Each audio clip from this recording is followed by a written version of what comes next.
अस्सलाम वालेकुम नाज़रीन, मैं हूं आबिद अंदलीब और एक दफ़ा मैं मौजूद हूं फिर जनरल अमजद शुएब साहब के साथ। सर बहुत बहुत शुक्रिया।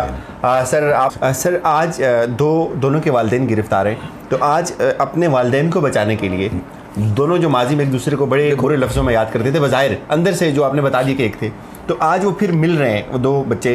तो मतलब नस्ल दर नस्ल ये चीज़ें मुंतकिल होती जा रही हैं, पार्टी सिस्टम और उनकी लेगेसी। ये बदकिस्मती है। ये जो लोग इनको साथ लेके जाते हैं, जो पॉलिटिकल लीडर जो साथ बैठते हैं, और ये उनके पीछे ये इनकी उम्र से आधी उम्र, यानी अगर मैं खुर्शीद शाह साहब को देखूं तो जितना उन्होंने सियासत की है उससे कम उम्र है बिलावल की, जिसके पीछे वो हाथ बांध के खड़े होते हैं। शाह साहब की अपनी सियासत को 40 साल के करीब है और ये 26-27 साल का, यही सारों का। वो तजर्बे में, उम्र में, अक्ल में, अपनी हैसियत और अपने तजर्बे में वो कहीं ज़्यादा इन लोगों से, लेकिन फिर उनकी अकल पे रोना आता है कि यार ये तुम लोग इस तरह खड़े हो। और अंदर से है क्या, बिलावल, मरियम, हमज़ा, जिसका नाम ले लें, इनकी ग्रूमिंग, इनकी ट्रेनिंग जो है वो जिस माहौल में हुई है, वहाँ झूठ था, वहाँ चीटिंग थी, वहाँ फैब्रिकेटेड डॉक्यूमेंट्स थी, वहाँ मनी लॉन्ड्रिंग थी, वहाँ कारोबार थे पैसा बनाने के, इसके अलावा वहाँ माहौल में और कुछ नहीं था।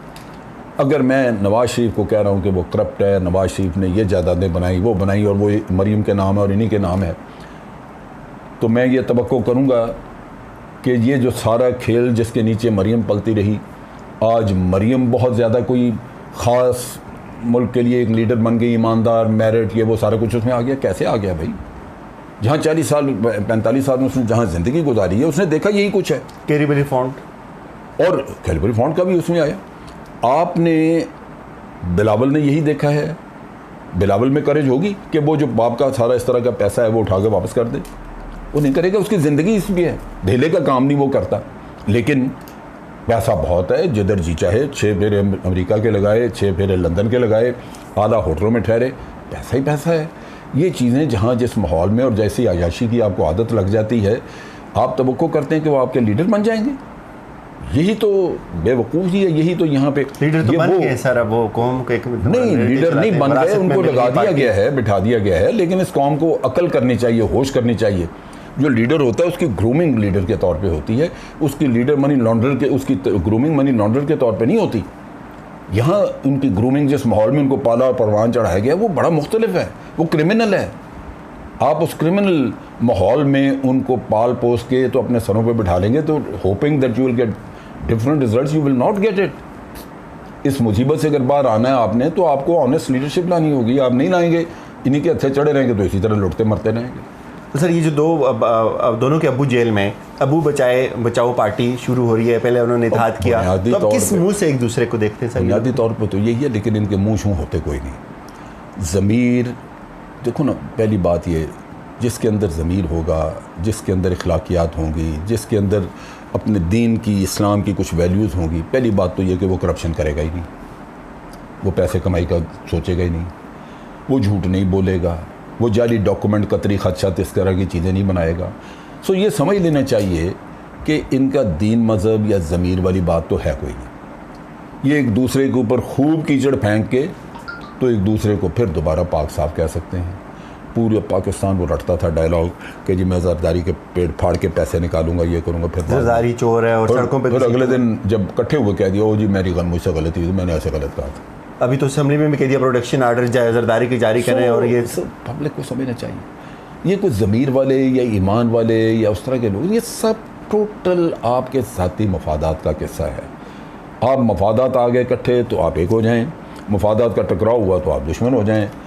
आपका सुबह कुछ मूड, शाम कुछ स्टांस, आपका ना दीन ना ईमान। मरियम बिलावल की अखलाकी पहलू क्या है इस मुलाकात के? कोई भी नहीं। अखलाकियात की तो बुनियाद ही नहीं है उसमें, अखलाक का तो ताल्लुक ही कोई नहीं है इसमें। तो ज़ातियात, मैंने तो जैसे कहा, एक सेल्फिश मोटिव हैं आपके अपने ज़ाती, उसके तहत आप चल रहे हैं बस। इमरान खान को प्रेशर देने में ये कामयाब हो जाएंगे या अपोजिशन कोई इस तरह का इत्तेहाद लेके आ गई? नहीं, जो इनके पीछे पब्लिक सपोर्ट, जैसे हम स्ट्रीट पार कहते हैं, वो नहीं होगी।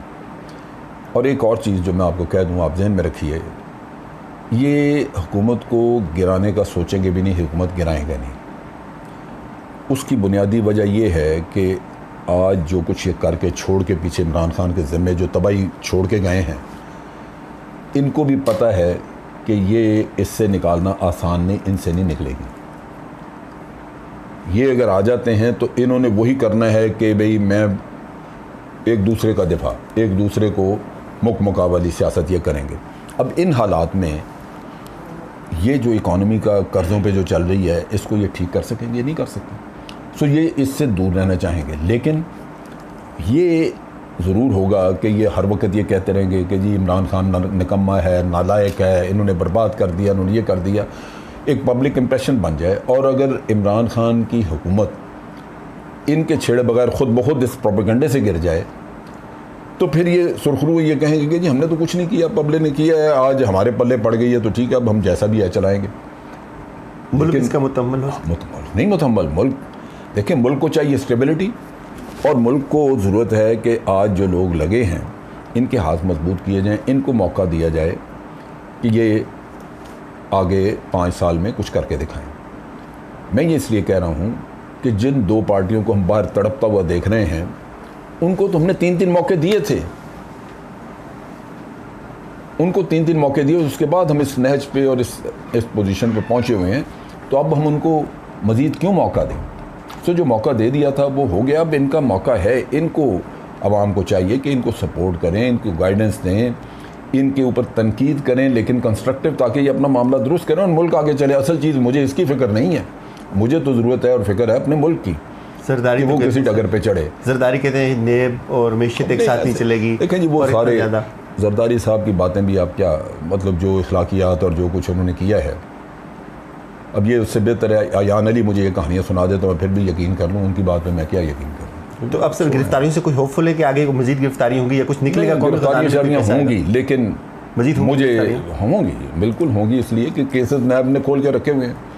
लेकिन उन गिरफ्तारियों से मिलेगा क्या इनको, वो नहीं, मैं उसका नहीं कहा, क्योंकि आज दिन तक एक भी कोई किसी को सज़ा नहीं हुई, कुछ नहीं।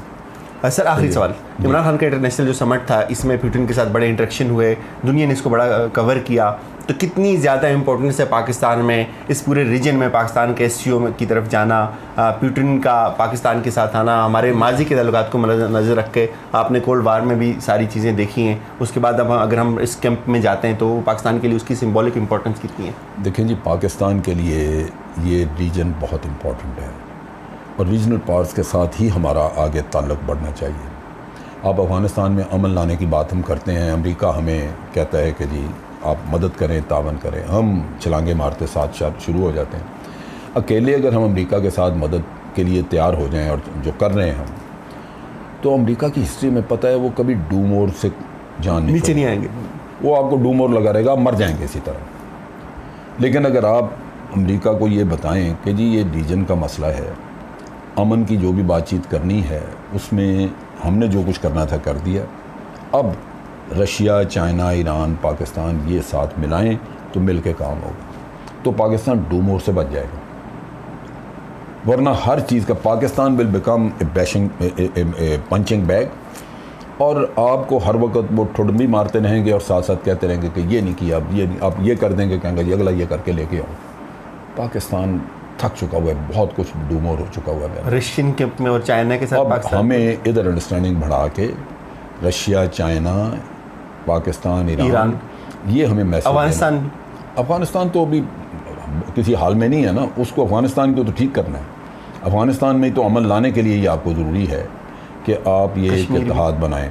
कश्मीर नेचुरली उसके बाद आएगा, तो ये ज़रूरी है कि स्टेज के ऊपर हम ये काम करें। तो बुलाओ कुछ मुआहदे हुए सर पुतिन के साथ या कुछ इस तरह के? नहीं, उसका कोई इल्म नहीं है, लेकिन मेरा ख्याल है कि अंडरस्टैंडिंग हमारी बड़ी है और आने वाले दिनों में मज़ीद वफूद वगैरह का तबादला और मिलना मिलाना कुछ होगा तो उससे नताइज निकल सकते हैं। पुतिन आ सकते हैं, पाकिस्तान आ सकता है। इस स्टेज के ऊपर मेरा ख्याल है इतनी अंडरस्टैंडिंग काफ़ी है, क्योंकि ये कोई बहुत डिटेल्ड मीटिंग्स नहीं थी और ना ही आप रशिया गए हुए थे कि जाके सिर्फ पाकिस्तान और रशिया की बातचीत होती, तो एक और साइड लाइन्स पे मीटिंग्स हैं। ये इतनी मुफीद हैं इस हद तक कि एक अंडरस्टैंडिंग बनी, और मेरा ख्याल है कि आइंदा वफूद के तबादले और मीटिंग्स होंगी मज़ीद, जिससे पाकिस्तान को फ़ायदा होगा। बहुत बहुत शुक्रिया, बहुत बहुत शुक्रिया सर नवाज़िश आपकी।